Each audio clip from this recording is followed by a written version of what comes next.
Which decade would you consider the golden age of black cinema? In terms of the black cinema soundtracks, you got to give it to the 1970s. Yeah. You got Isaac Hayes, boom, Shaft. Yes. Right? Incredible. Yeah. Everybody goes to Isaac first, but the most prolific composer in the 70s is Curtis Mayfield, right? Because obviously Superfly, right? You take that score out of the movie, the whole movie collapses, right? And the movie's good, but the score is such an integral part of it, right? But then Sparkle, those Sparkle songs, they have the actress sing them in the movie, but then Aretha Franklin does the soundtrack. Oh my goodness. And she just destroys it. Yes.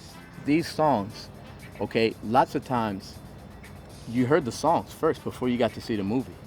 I mean, in the 60s, they were film scores. Right. You know what I mean? And they kind of helped you emotionally experience the movie.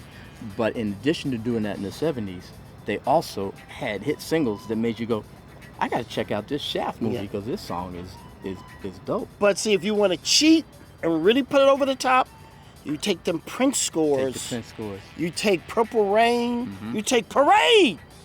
People sleep on Parade. If you take the 80s and the 90s, yes, or if you mush Prince kind of into the 90s, yeah, if you cheat, then you can have a decade you that could competes say, with the 70s. Yeah, you could say that actually even takes the 70s.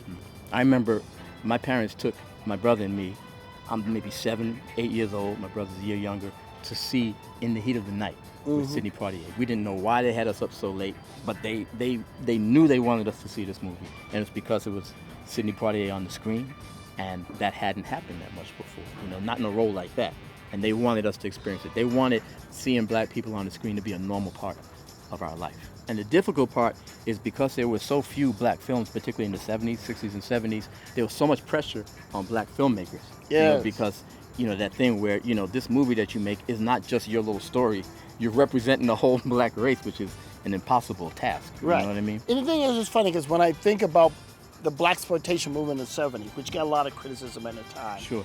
But the thing is, those movies were basically rap records. Right.